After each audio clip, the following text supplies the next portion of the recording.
And welcome back to another episode of the Double Doink Podcast. My name is Brendan Deek. Thank you so much for tuning in today, guys. If you haven't already, please hit that subscribe button. It would be greatly appreciated. You can also rate the podcast and review the podcast wherever you listen to your podcast.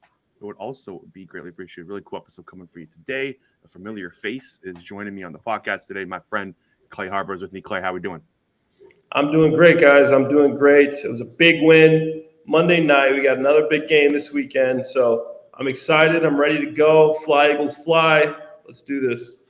Oh yeah, that was probably the most fun I've had watching an Eagles game in quite a while. I can't lie. I was trying to think of like what regular season game it kind of matches up to. You almost have to go back to 2017 as an Eagles fan, right, to kind of get that excitement midseason, because they've finished what 9, 3, 9, and 7 kind of seasons mixed in between that really bad 2020 season. So this was kind of like the first ass kicking and first kind of confidence building game you've had since 2017 as an Eagles fan. It was unbelievable because this whole offseason, we knew what Howie was doing. We've all been impressed. We're loving his moves. He's putting the pieces together. And to see those pieces really come together and to work the way that all the fans thought they could. We're watching them in training camp. We're watching them in preseason. There's people that still don't believe, but the Philadelphia Eagles, the people close to the organization, know that this team's talented and they're working. And they know Jalen Hurts works his tail off and can play. And to see it all come together, it was really fun, and it was really rewarding for me, just as a fan and an ex-player, to really see the organization come from GM to coach to players and just all connect and to hit it on Monday Night Football against the Vikings, who are supposed to be one of the best teams in the NFC. Is incredible. What's your confidence level in Jalen Hurts going forward? Couldn't be higher, and that's since I went to training camp and I watched a few practices. First thing I said, I remember I tweeted this out, and the Chicago fans, I'm from Chicago, I grew up with Chicago Bears fans, started murdering me because I said, hey, Jalen Hurts looks incredible.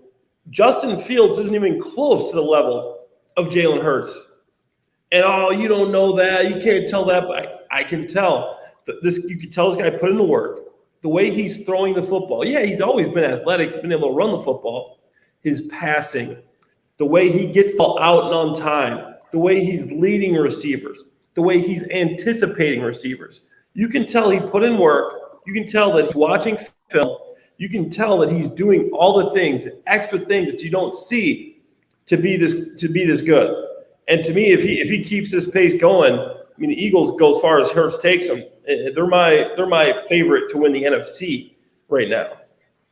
Seems like a lot of people are saying that they probably look like the best team in the NFC. Like the Bucs have kind of crawled their way through the first 2 games. They're 2-0. I think the Green Bay Packers still have to be in that conversation, but they lost to the Minnesota Vikings, right? Week 1, they kind of got their butts kicked, and the Eagles just blew out the Minnesota Vikings, the same team that beat the Packers. So I think it's those 3 teams that are probably in the conversation right now for best team in the NFC. It's still really early, but it's an awesome start for the Eagles. I want to actually transition. You brought up the Chicago Bears, and this is kind of where I wanted to kick it off. So Justin Fields is 33 out of 32. There's only 32 starting quarterbacks, and Justin Fields 33 incompletions. The Chicago Bears have only, I think they've thrown 28 pass attempts. It's been a really rough go to watch, especially if you're looking for Justin Fields' progression and kind of offensive progression, maybe just in general with the Chicago Bears. Clay, what's going on in Chicago, and what do you make of kind of the start for Justin Fields? Man, I wish I could tell you. Last week, he's 7 of 11 for 70 yards. David Montgomery's looking good on the ground, averaging over. He's got juice. He's clearly their best offensive player right now. He is their best offensive player. He's averaged over 8 yards a carry. The Khalil Herbert was averaging 9 yards a carry, but Fields just a little slow on his delivery. And honestly, watching the All-22 film, I wasn't buying into the narrative that he doesn't have weapons, but there was no guys open. He's throwing it to some guys that really aren't running great routes, aren't getting open, aren't showing the quickness and awareness to really know how to play that receiver position. And then the offensive line, they're not terrible, but they're not good. Watching the Eagles' offensive tackles and then watching the Bears' offensive tackles, for me, I go, this is just night and day. The Eagles don't even have to – they might chip a defensive end once in a while, but they know they have confidence in their offensive line to block, to pick up any blitz, to block any big pass rushers. The Bears, they have to use 2 guys on pass situations to chip. Now that slows the progression because after you chip and say you get 2 guys to the flat, these linebackers, they're not going to move to the flat until the guys that chip go to the flat. So now you got a curl coming in or a dig coming in. These linebackers are still there until the guy. So it muddies up the progression for a guy like Justin Fields, a young guy that has trouble reading things anyways. So it's a catch-22. Do you chip them or do you just let the offensive line, hopefully they can block? So it's a perfect storm for Fields right now, but things don't look good. Fortunately for us, we got the winless Houston Texans coming in this week, and Lovie Smith doesn't blitz much. He runs that Tampa 2 defense, and they're susceptible to run game. So I think you come in, you establish the run with Montgomery, Khalil Herbert, you pound the rock, and then you take some play actions off of that. You don't put the game in Justin Fields' hands. Maybe you get him 20 pass attempts, more than 11, and you just gradually increase that because, he doesn't have the weapons and the line's not great. I think he's a decent player. He hasn't really shown me much for me to say that he's going to be a superstar in this league like I've seen from Jalen Hurts throughout training camp, the preseason, and these first 2 games. I don't know if he has that same work ethic as Hurts, but, I'm hoping he does, and I'm hoping they can turn this thing around. Yeah, I want to ask a big picture question. Like, this might be just a crazy question to ask after week 3, but Chicago Bears, there's a potential chance where they could finish with a top 5 draft pick, right? And if they do finish with a top 5 draft pick, Justin Fields is probably didn't have a good season. But what's the chance that this regime is not in love with Fields, right? Because let's just rewind and think about this. They're not attached to Justin Fields. They didn't draft him. The head coach, the GM, this is a whole new process, whole new regime in place in Chicago. Is there a chance they're looking for another quarterback this offseason? How worried should Bears fans be? Bears fans, and here's the thing, I'm looking for a brick through my window whenever I say anything negative about Fields. I could show the tape, Brendan. Yeah. I could say, here's the tape. Here's what I didn't like about Fields. Bears fans are so sensitive when you say anything about Fields. I understand we haven't had a quarterback in so long. People are hoping and praying that you finally have a quarterback. I'm not sure he's the guy. Yeah. If he goes through this season, shows no improvement, you have to have a conversation about it. But I'm on the field. I'm on the team of, even if he doesn't perform this year, he has to have he has to get better than he is right now. You give him next season, and you bring in some weapons, and then if he can't do it, you got to go a different direction.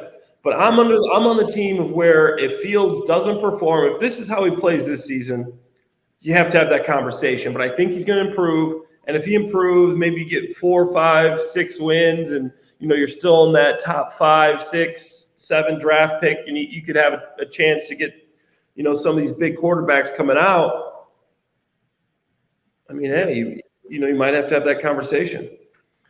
My fantasy team's in absolute shambles right now, and I'm actually starting Justin Fields at quarterback this week. That's how much I'm taking a swing because I had Trey Lance. Trey Lance ankle broke. He's done for the year. I have Trevor Lawrence as well, but he's playing the Chargers. I don't like that matchup. So taking a swing on Justin Fields this week against Houston Texans. I think he could run in a couple touchdowns or something like that.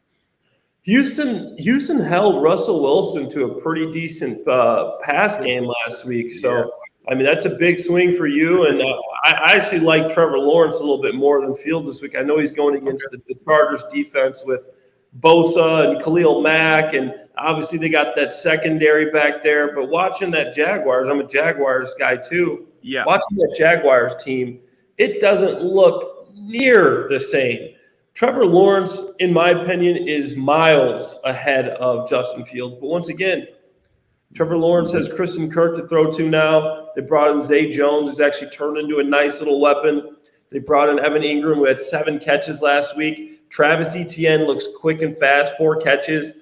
James Robinson had a nice game rushing the football, broke a 30-yard touchdown. They got a team. Jacksonville is my pick to win the AFC South. Yeah, I was going to ask you. I was just going to ask you about that. They look like the favorites in that division right now. The Jag is crazy to say, and I'm not saying this because I played with the Jags for 4 years. I'm saying this because I watched the game and I watched the tape. I watched it. They kicked the Colts' butts, okay? That game wasn't close. I know Michael Pittman Jr. wasn't in, okay? The Colts fan, oh, wait, you're like, he don't change a 24-0 butt whipping. And he ain't going to improve the protection. They had 5-6 sacks. Josh Allen, 2 sacks. Trayvon Walker had 3 hits, 5-6 total sacks. The run game, the pass game, Doug Pederson is doing whatever he wants out there. I know Philadelphia Eagles fans love to do it, love to hear it, but Doug is calling some great plays. This man knows some offensive football. Everything he calls right now, whatever he's doing right now, the screen game's looking good. The intermediate pass game, he's got the quick game. Doug's really turned that team around. Watching him last year with Urban Meyer to Doug this year literally doesn't even seem like they're playing the same sport. Yeah. The difference Doug has made. What have you been hearing about Doug Pederson in the building? Just like how he's, I guess, communicating with players, the process he's brought in. All good things so far? All great things. Doug's an amazing guy. The players love him. When I showed up to Jaguars camp, when I was doing my little camp circuit, I went to Bears, Jags, and Eagles camp. I'm in the audience watching Doug Peterson's press conference. He stops the press. He goes, "Clay Harbor, how you doing, man?" That's Doug. Yeah. And I talked to him for 5-10 minutes by myself, and just Doug shooting the shit with me. Because Doug was on the staff, and I was with the Eagles. He was the quarterback coach. You know, I've known him for a few years, and he's got that team. That team trusts him. He takes care of them. They know this guy. This guy used to play the game. He knows what we're going through. He played 10+ years as a quarterback. He coached for 10+ years. He comes from that Andy Reid tree. He knows offensive football. And watching that game, I see a lot of the old Andy Reid plays. Like going back, I'm just hearing these old play calls. Marty Morningwig, offensive coordinator, Doug Pederson, Andy Reid. I'm hearing these old play calls in my head. I go, that's that play. That's play. He's not changing anything up. He's running the plays that work that he's seen historically, and he's just making the right call at the right time. It's funny because Doug Pederson, I guess he's not a rookie head coach, but this is his first year in Jacksonville. And you take a look at what he's been able to do compared to like a Nathaniel Hackett in Denver, which has been an absolute disaster. Like Doug Pederson, and I was watching that game against the Colts, like he knew he was going for every 4th down. Like he was a step ahead of the Colts. Like he knew on 3rd down, if they don't get this, we're going for it on 4th down. He the process is there. And then you take a look at Nathaniel Hackett. He has no idea what he's doing on 4th down or if he's going for it or not. Like Doug Pederson is just like a step ahead, in my opinion, of all the rookie head coaches so far. I like Nate Hackett. I played with him when I was in Jacksonville as well, which is funny enough. He was our quarterback coach. He was offensive coordinator for a couple of years there. But Doug's just way more advanced than Nate. And I was telling that too. I do some work with ESPN 690 in Jacksonville a couple of days a week. I said the same thing that you just said. Literally, I go, Doug has a plan on his 4th down. Yeah. He knows when he's going for it, and he will call a play on 3rd down knowing that, hey, if we don't get this, I'm going for it on 4th down. I love that aggressive mindset he has and how he's always thinking a play ahead, and he knows if we don't get this play, no big deal, get it on 4th down. I love that's how he views it. Okay, Clay, there's a couple 0-2 teams that are, and I guess an 0-1-1 team that are kind of worrisome right now. You got the Cincinnati Bengals are 0-2, the Tennessee Titans are 0-2, the Indianapolis Colts are 0-1-1. If you had to pick one of those 3 teams to kind of make a bounce back here, which one of those 3 are you picking? I want to say the Bengals, and that's tough because, I'm watching that game, and I do a little bit of sports betting, here and there just for fun. Mm-hmm. And I go 6-point favorites for the Bengals over the Cowboys led by Cooper Rush. You're telling me Cooper Rush is going to stay close to the Cincinnati Bengals? And I just took the money line on a parlay thinking that was a guarantee. No way Cooper Rush beats Joe Burrow. I told myself, are you kidding me, Bengals? You guys lost to Cooper Rush. Who's Cooper Rush? Yeah. This guy played 1 game in his career. Then we got Dak Prescott there. But I think that they can turn it around. Obviously, we know Joe Burrow. He's got a good receiving core. He's got a good offensive line. He's got to turn this around. He's got to start picking it up, and I think he will. Yeah, I think the answer is the Bengals as well. The Tennessee Titans, you take a look at their roster right now. Their offensive line's beat up. Taylor Lewan's now out for the year. they have like a bottom 3 offensive line if you kind of just take a look around the league, or bottom 5 at least. The Cincinnati Bengals offensive line hasn't been very good either, but I think it's better than what the Titans have. And then take a look at the Colts. Like, it just, in my opinion, Clay, here's my big kind of Indianapolis Colts take heading into this year, and I think it's kind of coming to fruition. I said the Colts went into this offseason thinking, we need to replace Carson Wentz. Everything else is going to work itself out. Carson Wentz was the problem. That's what they thought, right? Like, they got rid of Wentz. They replaced with Matt Ryan. They didn't do a lot elsewhere around the roster. Yeah. They could tell that their game plan was Carson Wentz was the issue. We get rid of him. We replace him. We're going to be okay. That's not what the case was. Like, Carson Wentz wasn't terrible last year. He had 2 bad games, of course, the Jacksonville game, which I'm sure you're very familiar with, and then the Raider game, the game before that. Besides that, Wentz was at least a 17th, 18th best quarterback in the NFL. He wasn't terrible. This roster has holes, and they completely were blind. I guess they were just straight up looking at Wentz. They didn't take a look at the whole roster. Replacing Matt Ryan with Carson Wentz was not the way to go. Only the way to go, in my opinion. They needed to do other things to kind of build the roster, and it's come to fruition right now. They just don't have a lot of talent on that roster. The defense, Trevor Lawrence only had 2 hurries the entire game. We're not talking about 2 sacks. We're not talking about 2 hits. He had 2 hurries. I saw him taking a nap back there at one point, and then he woke up and threw the football. I go, this is incredible how much time this guy has to throw the football.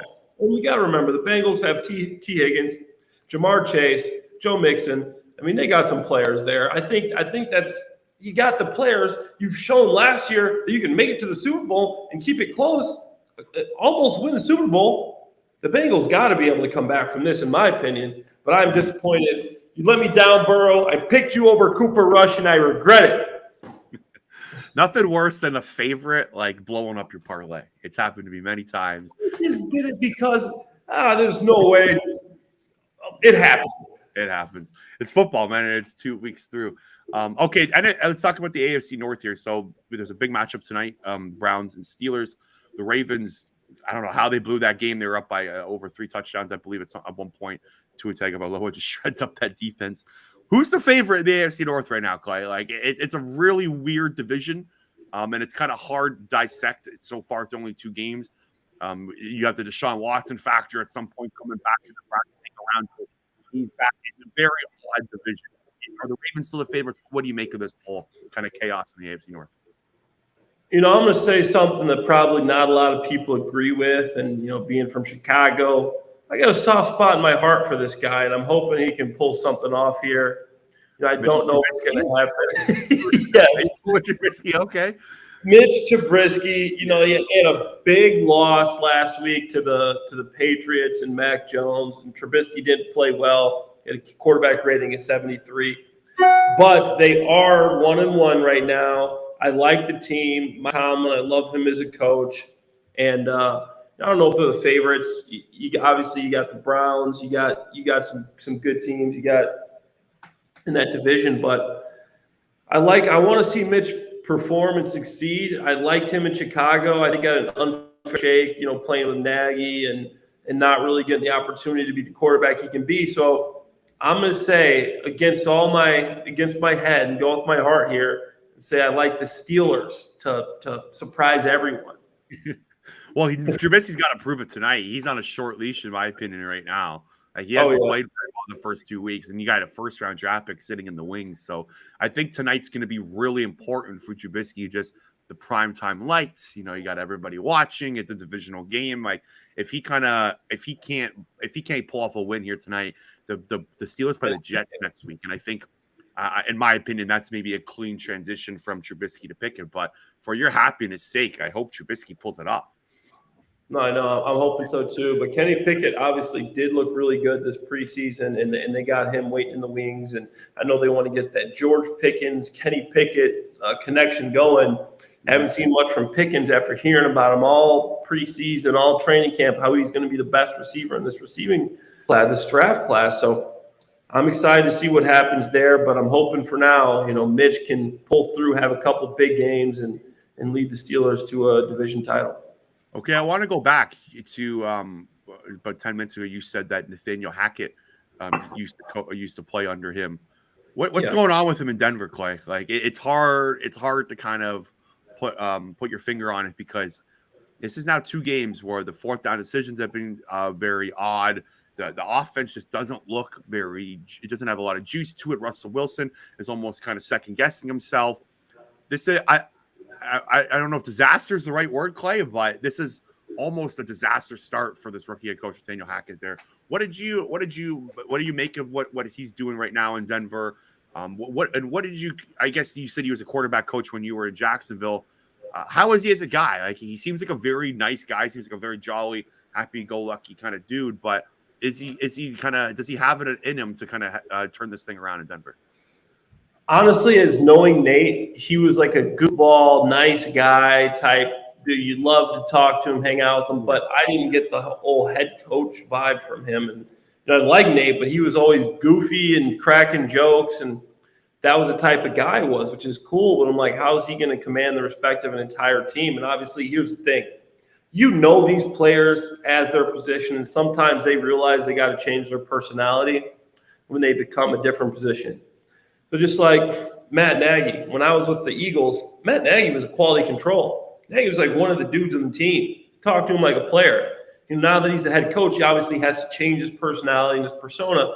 So maybe Nate has changed that. But the Nate that I know, funny, goofy guy, messing around with people, practical joker with Blake Bortles and Chad Henne. That's the kind of guy Nate was. But I watched the Broncos film last week. Not because I'm watching the Broncos, but because I was watching the Texans. Mm-hmm. And the Texans are coming in to play Chicago. And we, like we alluded to earlier, I'm doing some pre- and post game with the Bears. So I wanted to know, okay, how's this Texan team looking? And doing that, I got to see a lot of the Broncos play, and it doesn't look good. Nothing looks easy. You got Cortland Sutton not getting open as much as he had a big game.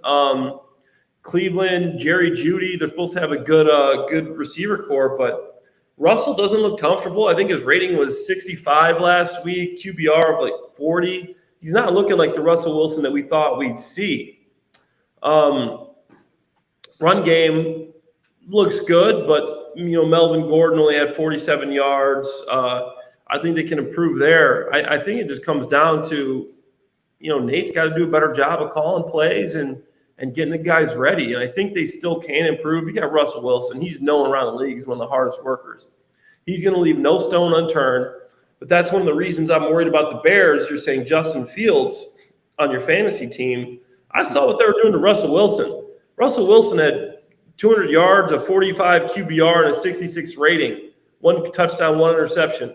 Justin Fields ain't near as good as Russell Wilson. Yeah. So I'm hoping that that Eberflus gets for the Bears can scheme up some plays and get Fields some completions here. But the pass defense of the Texans gave Hackett some fits.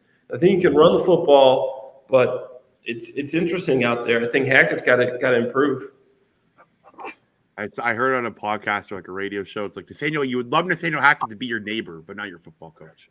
I think that was good. Yeah, I was like, he'll take the garbage out for you when you're on vacation, but I don't know if you want him. I don't know if you want to run your football team. And I thought that was a good, interesting line. Okay, a couple more questions for you here, Clay. So I think the story is very interesting, and I wanted to ask you about this. So Tom Brady is not. It doesn't look like he's practicing on Wednesdays. I think there might have been a report where he was at practice yesterday, but there's been a lot of conundrum about Todd Bowles giving Tom Brady and the veterans off practice on Wednesday. In your time playing in the NFL, have you ever heard of something like this, like players getting always a day off of practice? And if you have heard of something like that, what's the locker room kind of make of this? I think there might be some jealous football players I don't know. It's hard with Tom Brady, right? Because it's hard to get mad at whatever Brady does. But just in general, Clay, what do you make of kind of this whole scenario here going on? I've never heard of it. Okay. And it's interesting, and obviously Tom hasn't been lighting the world on fire so far this year. Mm-hmm.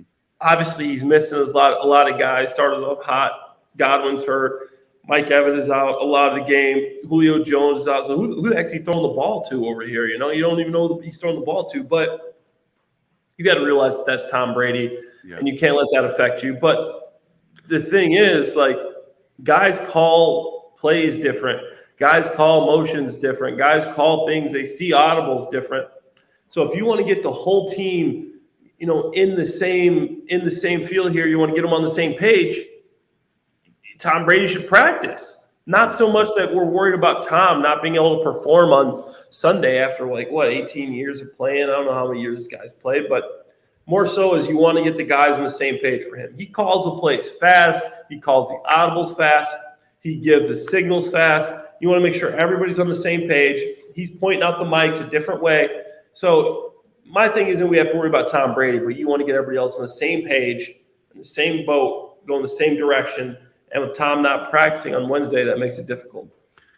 I would love to see if it was like not a Tom Brady quarterback or someone else pulling the stunt and like how the locker room would react to it. Because look, I didn't play football at the level you did, but football practices aren't always the funnest things in the world. Like it's one of the one sports where practices don't kind of equal as fun as the game. Like basketball practice, think about it. You get to shoot jump shots all game, right? Hockey practice, you get to shoot on the goalie. Soccer, you get to kick the ball. And then at football, it's a lot of like going through the playbook and whatnot. So it's always not very exciting. So whenever I'm assuming with the older you get, the more veteran you can get in the league, practices become more boring and whatnot. So it'd be funny to kind of see the reaction to maybe someone that's not as good as Tom Brady, like the teammates kind of looking like, why can't I get Wednesday off? Absolutely. Yeah. Okay. Just one more question for you. Did you have a Super Bowl prediction? Did you do Super Bowl picks before the season started? I don't know that I did, but I think it's hard for me to go against Mahomes. It's hard for me to go against Brady. So my Super Bowl picks the last few years have always been Mahomes and Brady, but I'd like to change it if I could. Okay, go for it. What do you got? If I could, I'll put this down now. I'm going to record this, and when this happens, we'll. I'll make sure it's clipped for you. I'll make sure it's clipped for you, ready to go. Yeah. So NFC, we got yours truly, the Philadelphia Eagles, Jalen Hurts, and the Philadelphia Eagles, A.J. Brown. Defense is coming alive. Miles Sanders, Boston Sky, Kenny Gainwell in the run game. Dallas Goedert, in my opinion, second best tight end in the NFL. This team's going to the Super Bowl. This is the year. Eagles to the Super Bowl. On the AFC side, I love Andy Reid. I love Pat Mahomes, Travis Kelce, but Josh Allen looks like he's putting in cheat codes for these games. I don't know what this guy's doing. This guy's 6'5", 6'6", 250 pounds, and slings the rock like he does. Bills, Eagles, Super Bowl. Unfortunately, I think this year the Bills get it. But, I think in years to come with this Eagles team, I think we with Howie still putting – I don't even know how I think Howie's got dirt on some of these other GMs. He's got some info on him. He's got dirt on the Saints. The C.J. Gardner-Johnson trade didn't make any sense. Getting another first-round pick. I don't know how he loves picking apart the New Orleans Saints. He's got some serious dirt on the Saints. I don't know what he's got on him, but these guys know if they don't do the deal how he wants, how he's going to get them out there or something. So Eagles, Bills, Super Bowl this year. Let's go. That Super Bowl would be tough on me because being from Toronto, I have a lot of friends and family that are Bills fans, and I have a soft spot for the Bills. They're like my I don't really have a second favorite team, but let's say the Eagles are knocked out or whatever, I would cheer for the Bills. They're the home team. We're like an hour and a half away. I've been to a few Bills games, and they're the big. They're the home team where I'm from. Yeah, tons of friends, family there. So I would hate to root against the Bills, but it would have to be done. And another thing is too, I saw this tweet. It was like, I don't know if America has the infrastructure built to be prepared for a Bills-Eagles Super Bowl with the fan base. I don't even know if there's enough alcohol in America to be prepared for that Super Bowl. It would be two of the craziest fan bases. Man, Super Bowl would be pretty funny. Jumping through the tables, and you got the Eagles fans out there. No, that'd be great. And you got to grease up those poles. Make sure you don't eat any horse shit like there was that clip last time. It's it would be an interesting one. But Clay Harper, thanks so much for doing this. Been really appreciate. Before you go, why don't you tell everyone where they can find you, what you've been up to, where they can, what they should be looking forward to. Just kind of tell the listeners where to follow you and where to watch you.